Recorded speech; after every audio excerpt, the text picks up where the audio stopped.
Hi, welcome back. Today I'm going to be reading from Dark Water, Voices from Within the Veil, written in 1920 by W.E.B. DuBois. Now, this project has several different stories in it, so I'm just going to be reading one excerpt from it, which is The Souls of White Folk. The souls of white folk. High in the tower where I sit above the loud complaining of the human sea, I know many souls that toss and whirl and pass, but none there are that intrigue me more than the souls of white folk. Of them I am singularly clairvoyant. I see in and through them. I view them from unusual points of vantage. Not as a foreigner do I come, for I am native, not foreign, bone of their thought and flesh of their language. Mine is not the knowledge of the traveler or the colonial composite of dear memories, words, and wonder. Nor yet is my knowledge that which servants have of masters, or mass of class, or capitalists of artisan. Rather, I see these souls undressed and from the back and side. I see the working of their entrails. I know their thoughts, and they know that I know. This knowledge makes them now embarrassed, now furious. They deny my right to live and be and call me misbirth. My word is to them mere bitterness and my soul pessimism. And yet, as they preach and strut and shout and threaten, crouching as they clutch at rags of facts and fantasies to hide their nakedness, they go twisting, flying by my tired eyes, and I see them ever stripped, ugly, human. The discovery of personal whiteness among the world's peoples is a very modern thing. A 19th and 20th century matter indeed. The ancient world would have laughed at such a distinction. The Middle Age regarded skin color with mild curiosity, and even up into the 18th century we were hammering our national mannequins into one great universal man with fine frenzy which ignored color and race even more than birth. Today, we have changed all that, and the world, in a sudden emotional conversation, has discovered that it is white, and by that token, wonderful. This assumption that all the hues of God's whiteness alone is inherently and obviously better than brownness or tan leads to curious acts. Even the sweeter souls of the dominant world, as they discourse with me on weather, weal, and woe, are continually playing above their actual words an obligato of tune and tone, saying, "My poor unwhite thing, weep not nor rage. I know too well that the curse of God lies heavy on you. Why? That is not for me to say, but be brave. Do your work in your lowly sphere, praying the good Lord that into heaven above, where all is love, you may one day be born white." I do not laugh. I am quite straight-faced as I ask soberly, but what on earth is whiteness that one should so desire it? Then always, somehow, some way, silently but clearly, I am given to understand that whiteness is the ownership of the earth forever and ever. Amen.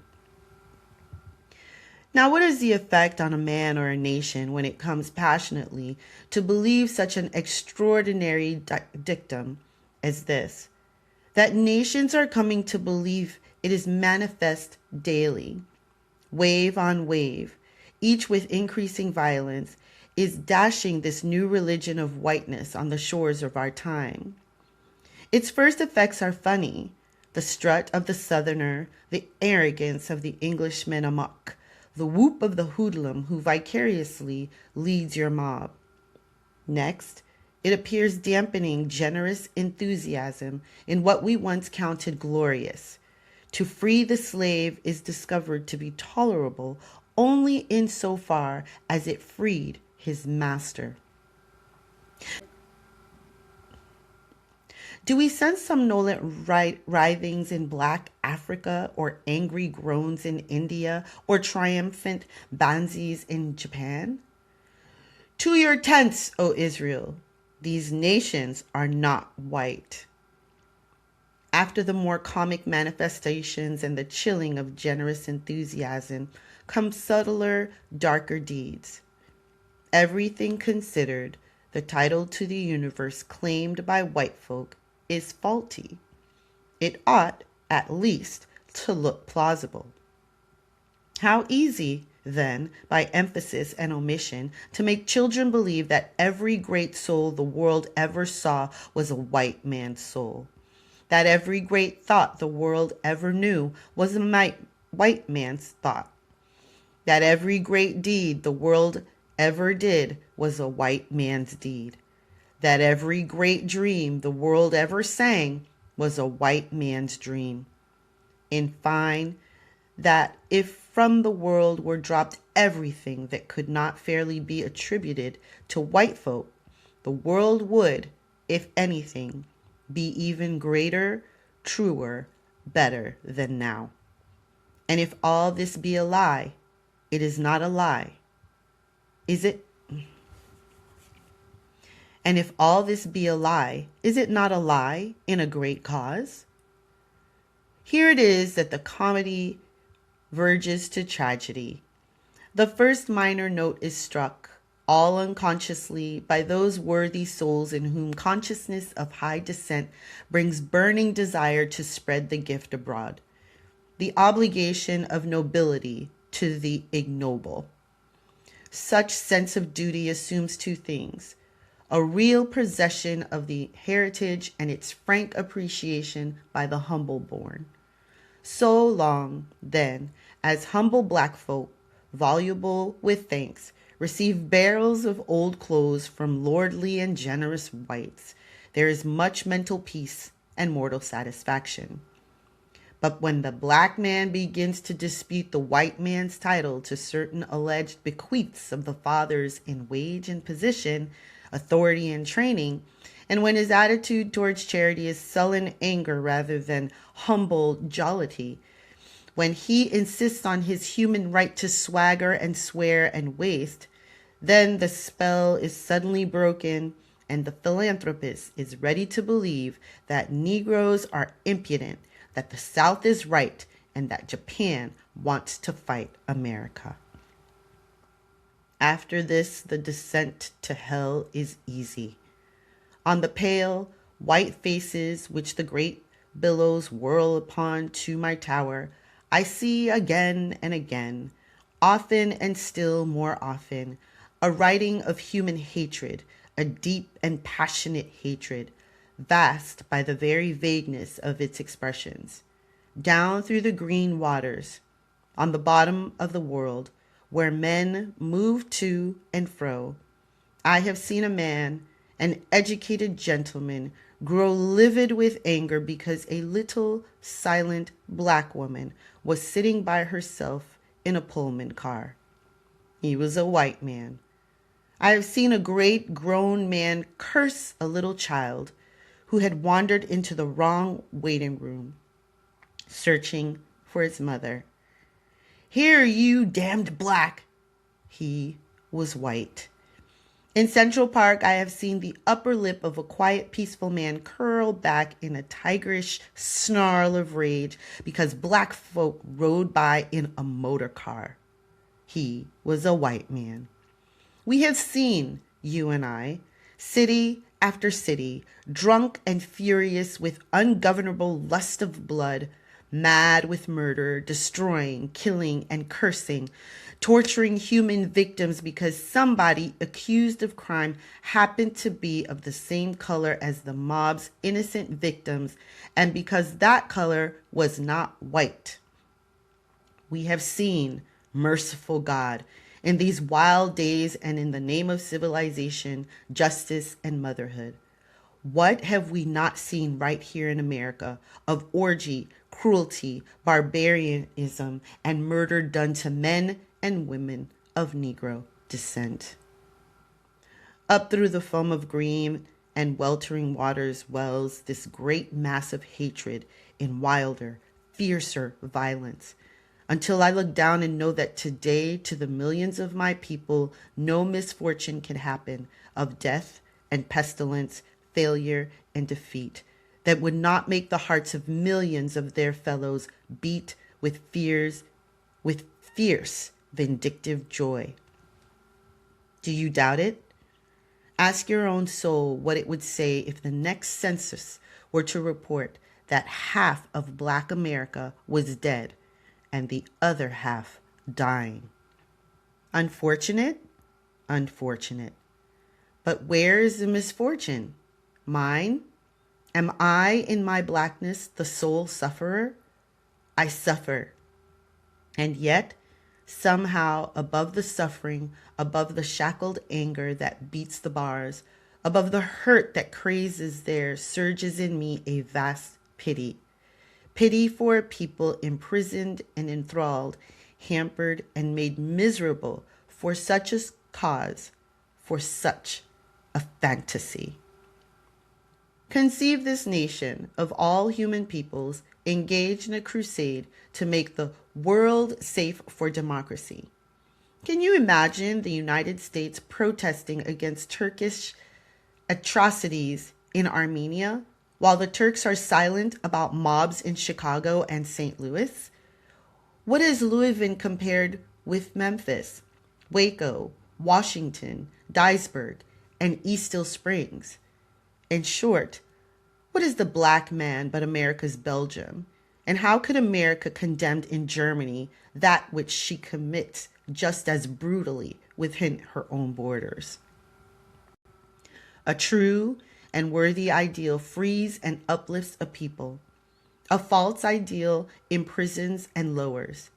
Say to men, earnestly and repeatedly, honesty is best. Knowledge is power. Do unto others as you would be done by. Say this and act it, and the nation must move toward it, if not to it. But say to a people, the one virtue is to be white, and the people rush to the inevitable conclusion, kill the nigger.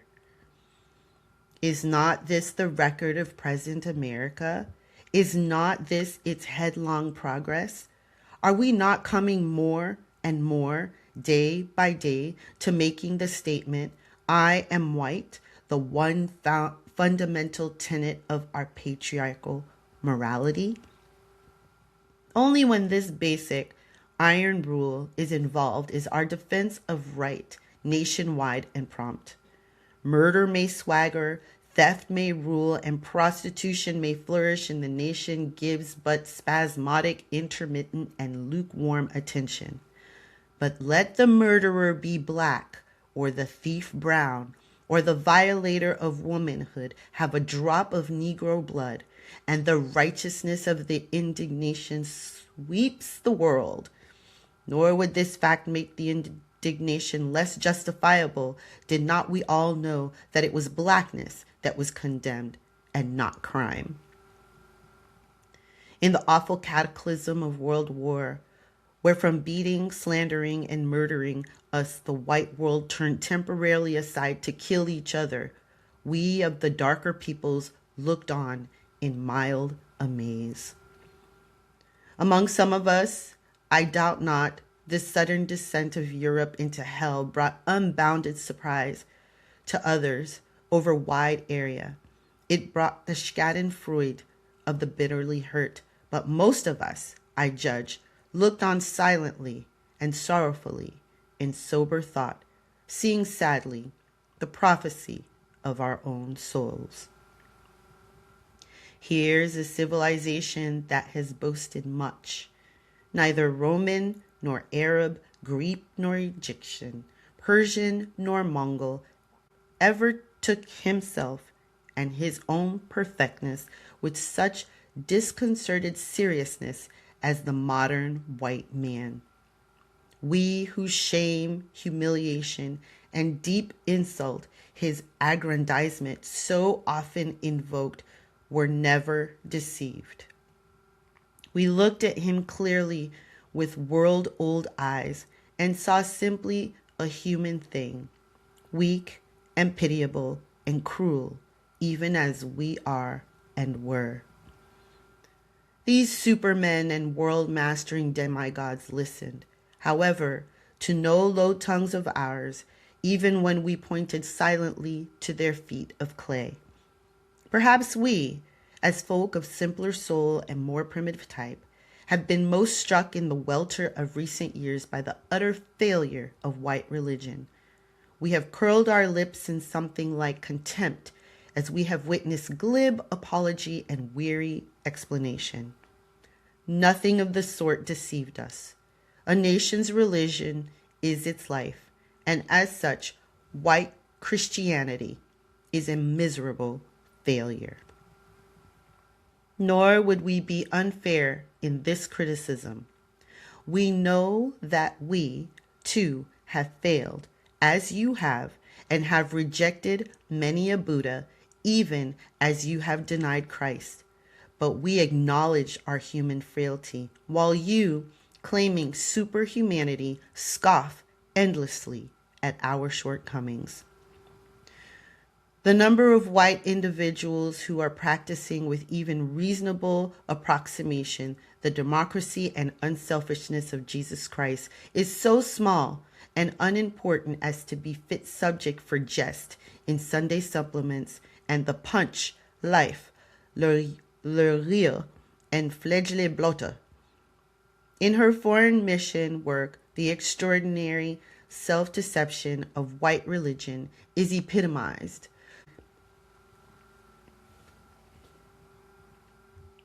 Solemnly, the white world sends $5 million worth of missionary propaganda to Africa each year, and in the same 12 months adds $25 million worth of the vilest gin manufactured. Peace to the ogres of Rome. We may, however, grant without argument that religious ideals have always far outrun their very human devotees. Let us, then, turn to more mundane matters of honor and fairness. The world today is trade. The world has turned shopkeeper. History is economic history. Living is earning a living. It is necessary to ask how much of high enterprise and honorable conduct has been found here. Something, to be sure. The establishment of world credit systems is built on splendid and realizable faith in fellow men. But it is, after all, so low and elementary a step that sometimes it looks merely like honor among thieves, for the revelations of highway robbery and low cheating in the business world and in all its great modern centers have raised in the hearts of all true men in our day an exceeding great cry for revolution in our basic methods and conceptions of industry and commerce. We do not, for a moment, forget the robbery of our times and races when trade was a most uncertain gamble. But was there not a certain honesty and frankness in the evil that argued a saner morality? There are more merchants today, sure deliveries, wider well-being. But are there not also bigger thieves, deeper injustice, and more callous selfishness in well-being? Be that as it may, certainly the nicer sense of honor that has risen ever and again in groups of forward-thinking men has been curiously and broadly blunted. Consider our chiefest industry, fighting. Laboriously, the Middle Ages built its rules of fairness, equal armament, equal notice, equal conditions. What do we see today? Machine guns against assiduous, conquests sugared with religion, mutilation and rape masquerading as culture. All this with vast applause at the superiority of white over black soldiers.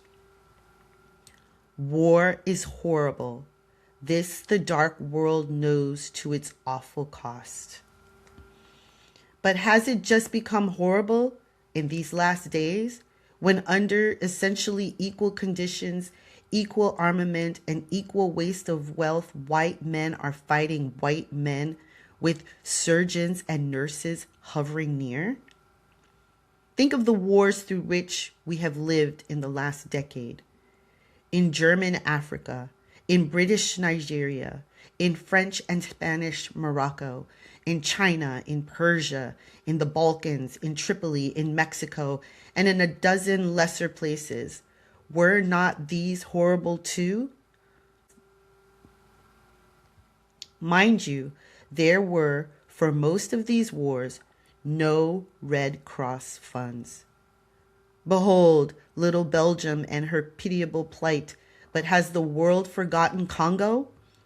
What Belgium now suffers is not half, not even a tenth of what she has done to Black Congo since Stanley's great dream of 1880.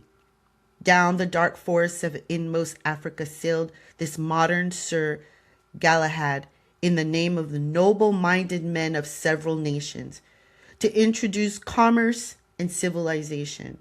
What came of it? Rubber and murder, slavery in its worst form, wrote Glaive in 1895. Harris declares that King Leopold's regime meant the death of 12 million natives. But what we, who were behind the scenes, felt most keenly was the fact that the real catastrophe in the Congo was desolation and murder in the larger sense. The invasion of family life, the ruthless destruction of every social barrier, the shattering of every tribal law, the introduction of criminal practices which struck the chiefs of the people dumb with horror, in a word, a veritable avalanche of filth and immorality overwhelmed the Congo tribes. Yet the fields of Belgium laughed.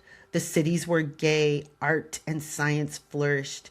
The groans that helped to nourish the civilization fell on deaf ears because the world round about was doing the same sort of thing elsewhere on its own account. As we saw the dead dimly through rifts of battle smoke and heard faintly the cursings and accusations of blood brothers, we darker men said, "This is not Europe gone mad. This is not aberration nor insanity. This is Europe. This teeming, terrible, is the real soul of white culture, back of all culture, stripped and visible today. This is where the world has arrived, these dark and awful depths, not the shining and ineffable heights of which it boasted. Here is whither the might and energy of modern humanity has really gone." But may not the world cry back at us and ask, what better thing have you to show? What have you done or would do better than this if you had today the world rule? Paint with all riot of hateful colors the thin skin of European culture? Is it not better than any culture that arose in Africa or Asia? It is. Of this there is no doubt and never has been. But why is it better? Is it better because Europeans are better, nobler, greater, and more gifted than other folk? It is not. Europe has never produced and never will in our day birth forth a single human soul who cannot be matched and overmatched in every line of human endeavor by Asia and Africa. Run the gamut, if you will, and let us have the Europeans who in sober truth overmatch Nefertiti, Muhammad, Ramses, and Asika, Confucius, Buddha, and Jesus Christ. If we could scan the calendar of thousands of lesser men in like comparison, the result would be the same.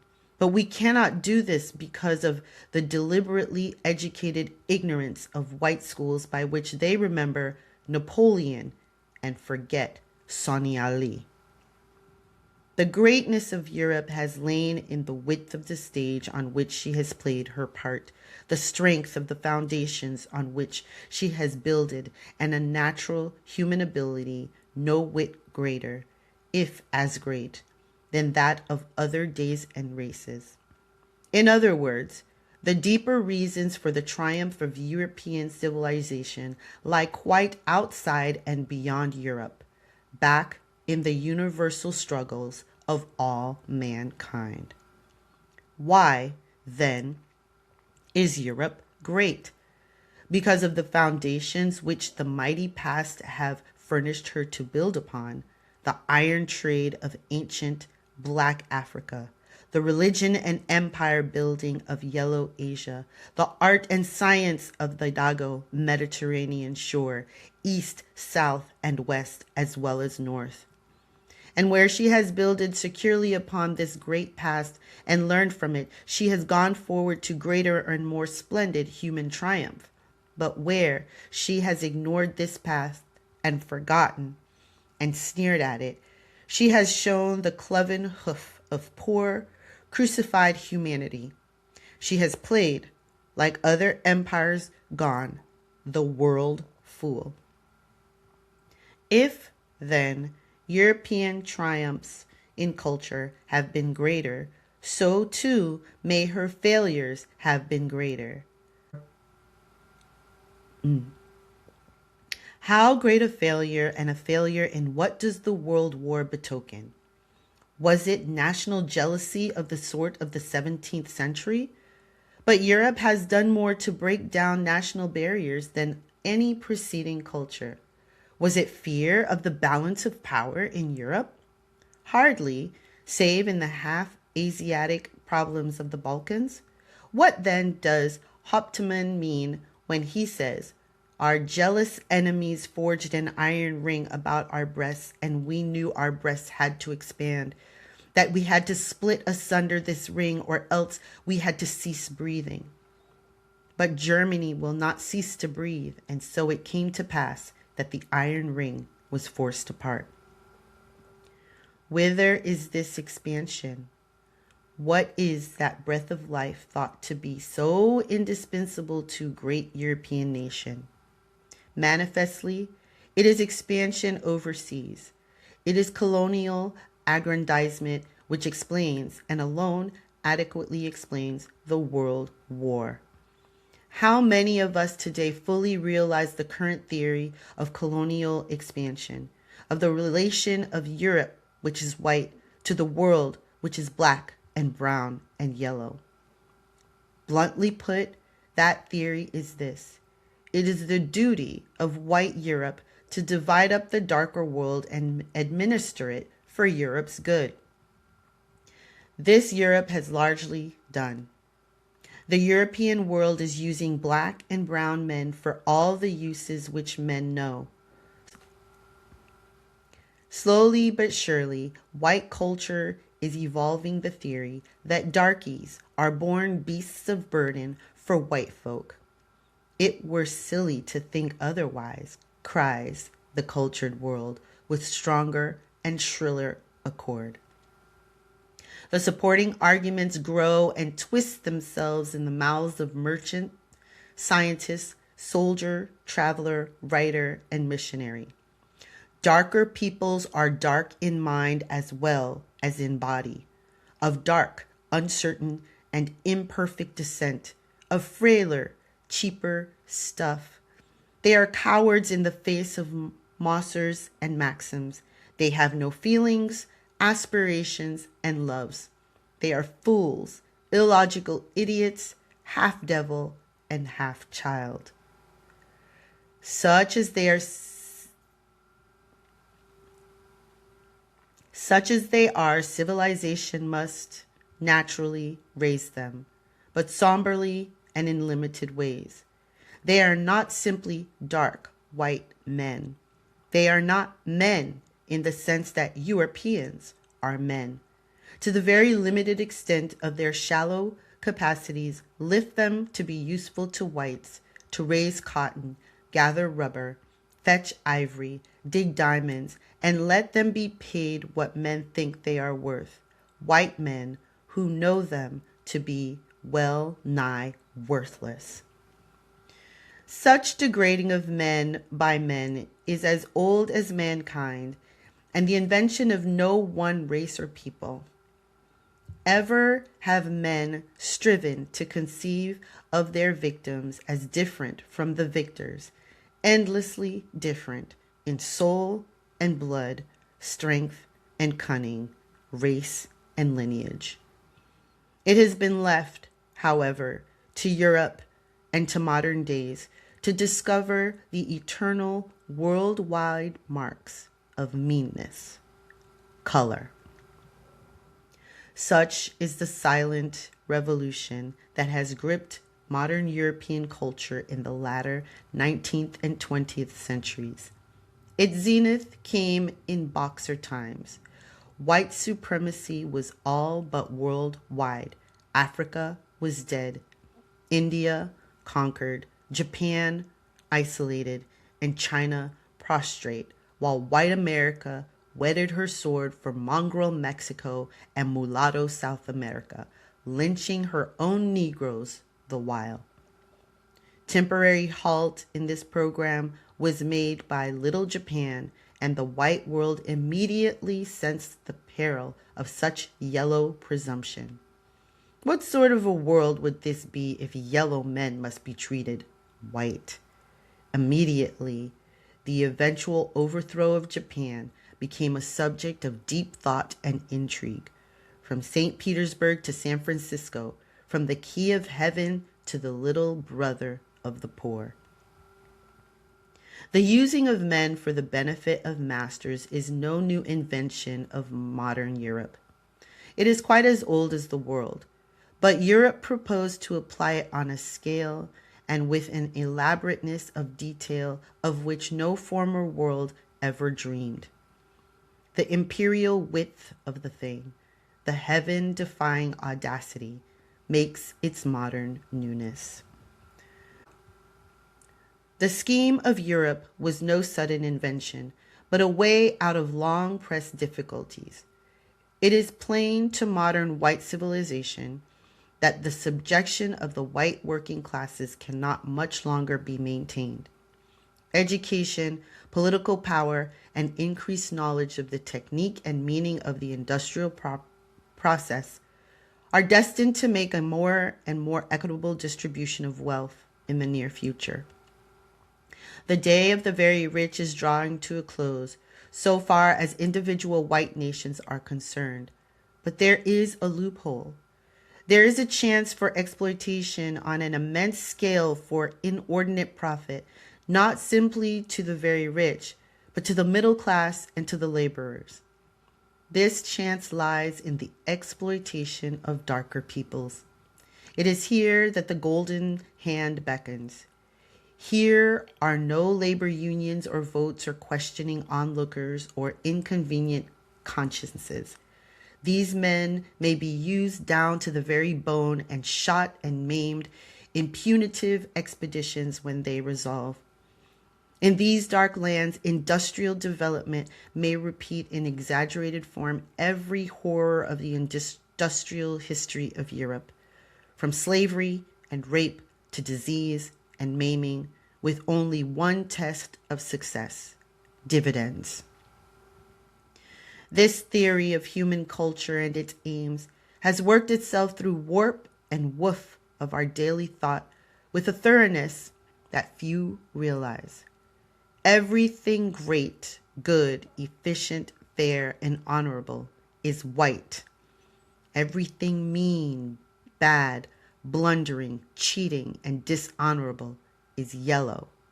A bad taste is brown, and the devil is black. The changes of this theme are continually rung in pictures and story, in newspaper heading and moving picture, in sermon and school book, until, of course, the king can do no wrong. A white man is always right, and a black man has no rights which a white man is bound to respect.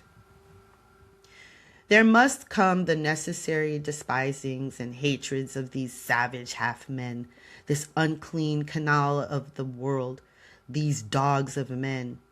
All through the world this gospel is preached. It has its literature, it has its secret propaganda, and above all, it pays. There's the rub. It pays. Rubber, ivory, and palm oil. Tea, coffee, and cocoa, bananas, oranges, and other fruit, cotton, gold, and copper. They, and 100 other things which dark and sweating bodies hand up to the white world from pits of slime, pay and pay well.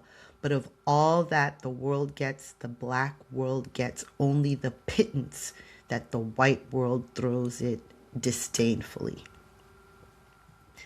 Small wonder, then, that in the practical world of things that be, there is jealousy and strife for the possession of the labor of dark millions, for the right to bleed and exploit the colonies of the world, where this golden stream may be had, not always for the asking, but surely for the whipping and shooting.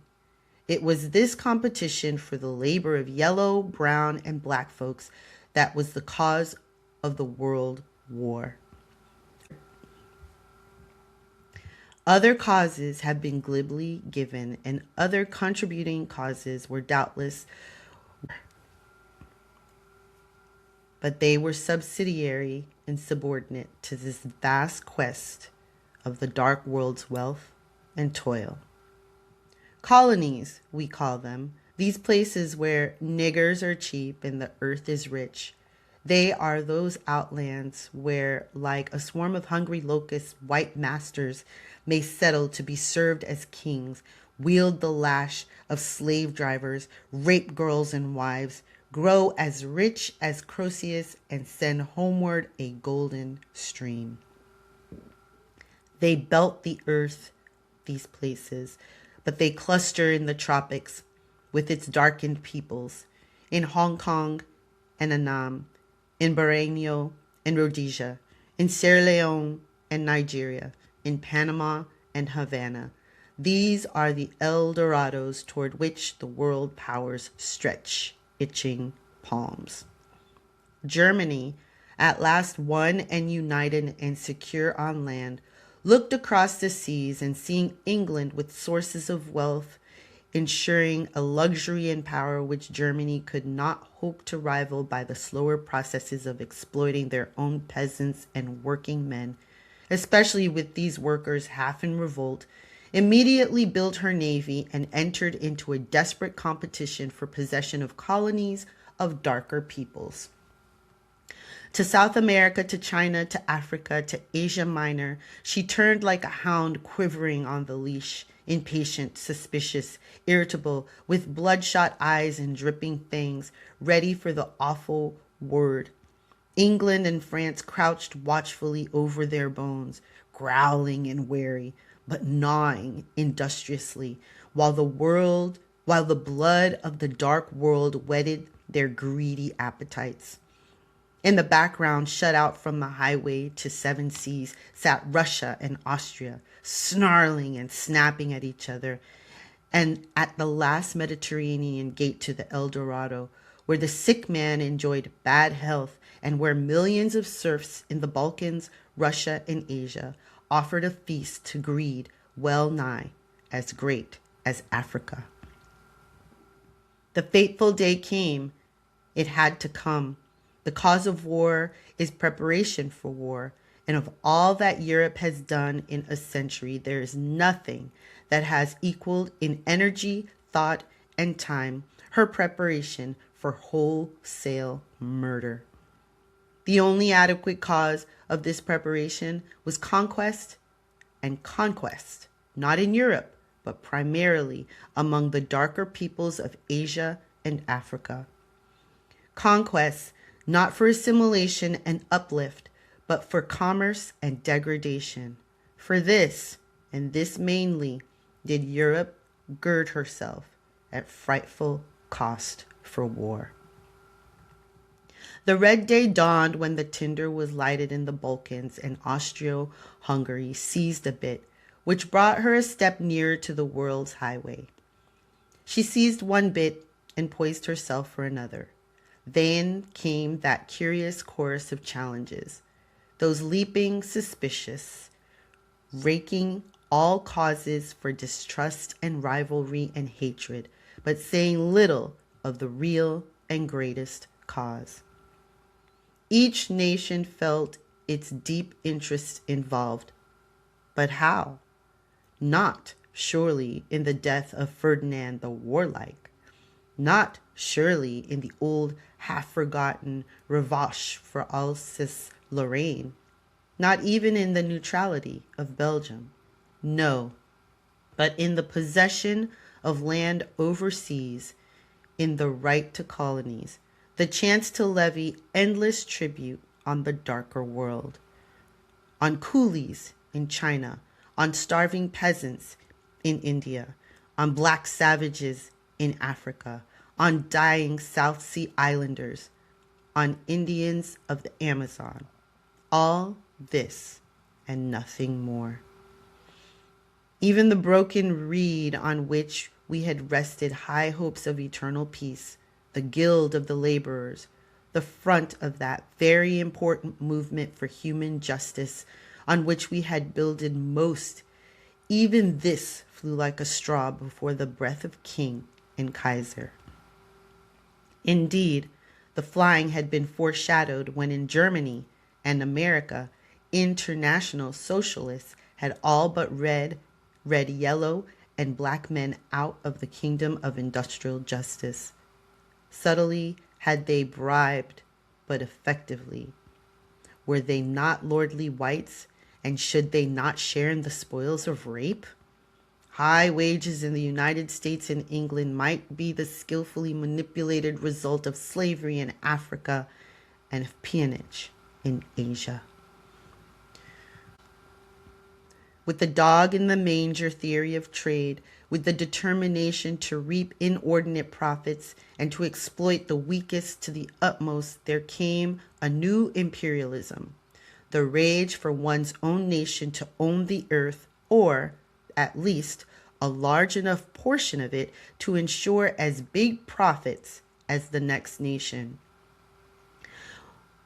Where sections could not be owned by one dominant nation, there came a policy of open door, but the door was open to white people only. As to the darkest and weakest of peoples, there was but one unanimity in Europe, that which Hen Denberg of the German Colonial Office called the agreement with England to maintain white prestige in Africa, the doctrine of the divine right of white people to steal. Thus, the world market most wildly and desperately sought today is the market where labor is cheapest and most helpless and profit is most abundant. This labor is kept cheap and helpless because the white world despises darkies. If one has the temerity to suggest that these working men may walk the way of white working men and climb by votes and self-assertion and education to the rank of men, he is howled out of court. They cannot do it, and if they could, they shall not, for they are the enemies of the white race, and the whites shall rule forever and everywhere. Thus the hatred and despising of human beings from whom Europe wishes to extort her luxuries has led to such jealousy and bickering between European nations that they have fallen afoul of each other and have fought like crazed beasts. Such is the fruit of human hatred. But what of the darker world that watches? Most men belong to this world. With Negro and Negroid, East Indian, Chinese, and Japanese, they form 2/3 of the population of the world. A belief in humanity is a belief in colored men. If the uplift of mankind must be done by men, then the destinies of this world will rest ultimately in the hands of darker nations. What, then, is this dark world thinking? Is it thinking that a wild and awful as this shameful war was, it is nothing to compare with that fight for freedom which black and brown and yellow men must and will make unless their oppression and humiliation and insult at the hands of the white world cease? The dark world is going to submit to its present treatment just as long as it must, and not one moment longer. Let me say this again and emphasize and leave no room for mistaken meaning. The World War was primarily the jealous and avaricious struggle for the largest share in exploiting darker races. As such, it is and must be but the prelude to the armed and indignant protests of these despised and raped people. Today, Japan is hammering the door of justice. China is raising her half-manacled hands to knock next. India is writhing for the freedom to knock. Egypt is sullenly muttering. The Negroes of South and West Africa, of the West Indies, and of the United States are just awakening to their shameful slavery. Is, then, this war the end of wars? Can it be the end so long as sits enthroned even in the souls of those who cry peace, the despising and robbing of darker peoples? If Europe hugs this delusion, then this is not the end of world war. It is but the beginning. We see Europe's greatest sin precisely where we found Africa's and Asia's, in human hatred, the despising of men.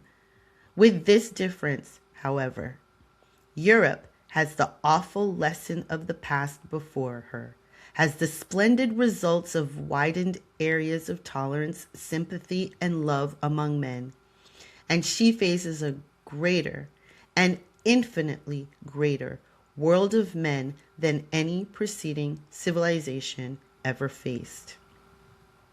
It is curious to see America, the United States, looking on herself, first as a sort of natural peacemaker, then as a moral protagonist in this terrible time. No nation is less fitted for this role. For 2 or more centuries, America has marched proudly in the van of human hatred, making bonfires of human flesh and laughing at them hideously, and making the insulting of millions more than a matter of dislike, rather a great religion, a world war cry. Up white, down black, to your tents, O white folk, and world war with black and party-colored mongrel beasts. Instead of standing as a great example of the success of democracy and the possibility of human brotherhood, America has taken her place as an awful example of its pitfalls and failures, so far as black and brown and yellow peoples are concerned. And this, too, in spite of the fact that there has been no actual failure. The Indian is not dying out. The Japanese and Chinese have not menaced the land. And the experiment of Negro suffrage has resulted in the uplift of 12 million people at a rate probably unparalleled in history. But what of this? America, land of democracy, wanted to believe in the failure of democracy so far as darker peoples were concerned. Absolutely, without excuse, she established a caste system, rushed into preparation for war, and conquered tropical colonies. She stands today shoulder to shoulder with Europe in Europe's worst sin against civilization. She aspires to sit among the great nations who arbitrate the fate of lesser breeds without the law. And she is at times heartily ashamed even of the large number of new white people whom her democracy has admitted to place and power. Against this surging forward of Irish and German, of Russian, Jew, Slav, and Dago, her social bars have not availed, but against Negroes she can and does take her unflinching and immovable stand, backed by this new public policy of Europe. She trains her immigrants to this despising of niggers from the day of their landing, and they carry and send the news back to the submerged classes in the fatherlands. All this I see and hear up in my tower above the thunder of the seven seas. From my narrowed windows I stare into the night that looms beneath the cloud-swept stars. Eastward and westward storms are breaking, great, ugly whirlwinds of hatred and blood and cruelty. I will not believe them inevitable. I will not believe that all that was must be, that all the shameful drama of the past must be done again today before the sunlight sweeps the silver seas. If I cry amid this roar of elemental forces, must my cry be in vain because it is but a cry, a small and human cry amid Promethean gloom? Back beyond the world and swept by these wild, white faces of the awful dead, why will this soul of white folks, this modern Prometheus, hang bound by his own binding, tethered by a fable of the past? I hear his mighty cry reverberating through the world. I am white. Well and good, O Prometheus, divine thief. Is not the world wide enough for two colors, for many little shinings of the sun? Why, then, devour your words? Why, then, devour your own vitals if I answer even as proudly, I am black?